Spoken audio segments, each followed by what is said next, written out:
ആശാ മണ്ണപ്പം ചുട്ട് കളിക്കുവാണോ? മണ്ണപ്പം ചുട്ട് കളിക്കുവല്ല, വരേനെ പിടിക്കുക. ചൂണ്ടയിടാൻ പോകണ്ടേ?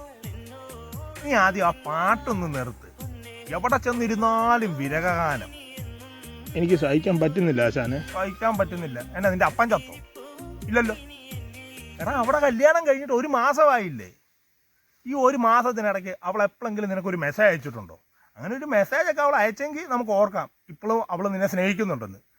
അവളിപ്പോൾ കെട്ടുകാൻ്റെ കൂടെ വീഗാലാൻഡിലോ വണ്ടർലയിലോ ഒക്കെ കറങ്ങി നടക്കുമായിരിക്കും.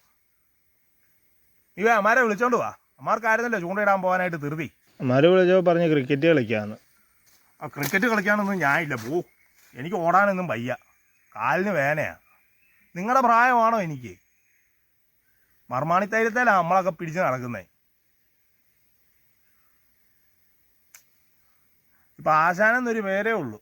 10 ആൾ കൂടുന്നവർക്ക് വെച്ച് നമ്മളെ ആശാനേന്ന് വിളിക്കും. അപ്പം നമ്മളൊന്ന് പൊങ്ങും. അതാണല്ലോ നിൻ്റെയൊക്കെ പരിപാടി. കാര്യങ്ങളെല്ലാം നിയന്ത്രിക്കുന്ന നിങ്ങൾ. ഇങ്ങനെയാണെങ്കിൽ ഞാൻ ഈ കമ്പനി വിടുക. എൻ്റെ സമപ്രായക്കാരുടെ കൂടെ ഞാൻ പോവുക. അമ്മാരുടെ കൂടെ പോയാൽ എനിക്കൊരു ചെറുതും കിട്ടും. ഈ പല കാര്യങ്ങളും നടക്കും. നിങ്ങളുടെ കൂടെ കൂടിയതിന് ശേഷം ഞാൻ വെള്ളമടി പോലും നിർത്തിയേ.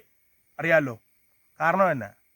ഞാൻ നിങ്ങളുടെ കൂടെ കൂടിയിരുന്ന് വെള്ളം അടിക്കുമ്പം ഞാൻ വെള്ളം അടിക്കുന്ന കണ്ട് നിങ്ങൾ അടിക്കുമല്ലോ എന്നുള്ളൊരു ചിന്ത എൻ്റെ മനസ്സിലുണ്ട്. അതുകൊണ്ടാണ് ഞാൻ വെള്ളമടിയൊക്കെ നിർത്തിയത്. അത്രയും സഹകരിച്ച് ഞാൻ നിങ്ങളുടെ കൂടെ നിൽക്കുമ്പം നിങ്ങൾ എനിക്ക് ഇച്ചിരിയൊക്കെ ഒരു വാല്യൂ തരണം. നീ പോയി വിളിച്ചോണ്ട് വാ, ഞാൻ ഇവിടെ ഇരിക്കാം.